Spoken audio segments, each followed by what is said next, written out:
കഴിഞ്ഞ ദിവസം ഞാനൊരു ഷോർട്ട് ഇട്ടിരുന്നു, കൂട്ടും ചാവിയുള്ള നട്സ് എന്ന് പറഞ്ഞിട്ട്. അപ്പൊ ഇതാണ് സംഭവം. ഇത് ഇങ്ങനെയാണ് തുറക്കുന്നത്. കണ്ടാ, അതിന്റെ കൂടെ തന്നെ ആ കീസിൽ അതിന്റെ ചാവി ഉണ്ടാവും. അപ്പൊ ഇത് ഓൾറെഡി അവർ കട്ട് ചെയ്തിട്ടാണ് അവിടുന്ന് വരിക. നമ്മൾ ആ കട്ടിങ്ങിലേക്ക് ആ ചാവി ഇട്ട് തുറന്നാൽ ഇതുപോലെ അതിനുള്ള അതിന്റെ പരിപ്പ് കിട്ടും. ബദാമൊക്കെ കഴിക്കുന്ന ഒരു ടേസ്റ്റാണ് സാധനത്തിന്. നല്ല ടേസ്റ്റാണ്, കുഴപ്പമില്ലാതെ തോന്നി. പക്ഷെ ചില ആളുകളൊക്കെ കഴിച്ചു നോക്കിയിട്ട് അവർക്കൊന്നും ഇഷ്ടപ്പെട്ടിട്ടില്ല എന്നും പറഞ്ഞു ഒരു അഭിപ്രായം പറഞ്ഞു കേട്ടു. അപ്പൊ എനിക്ക് പേഴ്സണലി നന്നായിട്ട് തന്നെ ഇഷ്ടപ്പെട്ടു. നല്ല അടിപൊളി ടേസ്റ്റ് തന്നെയാണ്. ബദാമൊക്കെ കഴിക്കുന്ന പോലെ തന്നെയാണ്. നമ്മൾ അതിന്റെ ചാവി എടുത്ത് നേരെ തുറന്നാൽ നമുക്ക് അതിനുള്ള അതിന് പരിപ്പ് എടുക്കാൻ പറ്റും.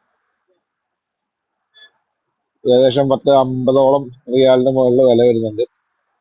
നാട്ടിലേക്കാണ് കൂട്ടുകയാണെങ്കിൽ ഒരു 1100-1200 ഉള്ളിലായിട്ടുള്ള ഒരു എമൗണ്ടാണ് കിലോയ്ക്ക് വരുന്നത്. ഇതാണ് അതിൻ്റെ ഉള്ളിൽ കിട്ടുന്ന പരിപ്പ്. കണ്ടോ, അടിപൊളിയായിട്ട് ഉണ്ട്. ഞാൻ കുറെ കഴിച്ചു, ബാക്കി അവിടെ റൂമിലുണ്ട്. നമ്മളെ റൂമിന്റെ അടുത്തുള്ള ഒരാള് നമുക്ക് ഗിഫ്റ്റ് ചെയ്ത. ഇനി പുള്ളി കഴിച്ചിട്ട് ഇഷ്ടപ്പെടായിട്ട് എനിക്ക് തന്നതാണോ അതും എനിക്കറിയില്ല. എന്തായാലും നന്നായിട്ടുണ്ട് സാധനം. ഒരു ബദാമൊക്കെ കഴിക്കുന്ന ഒരു ടേസ്റ്റാണ് കിട്ടിയത്.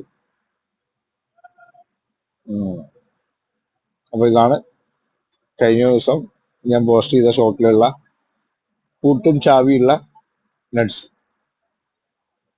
എന്താ, ഒന്നുകൂടെ തുറന്നു കാണിച്ചു തരാം. നേരെ നമ്മൾ ചാവി എടുക്കുന്നു, ആ ഗ്യാപ്പിൽ കട്ട് ചെയ്ത ഗ്യാപ്പിൽ വെക്കുന്നു, ചിരിക്കുക. കണ്ടാ, സിമ്പിളായിട്ട് തന്നെ തുറക്കും. പക്ഷെ ഈ ചാവി ഇല്ലാതെ സംഭവം ഓപ്പൺ ചെയ്യാൻ പറ്റില്ല എന്നുള്ളതാണ് കാര്യം. അങ്ങനെ ഞാൻ ഒരുപാട് കഴിച്ചു.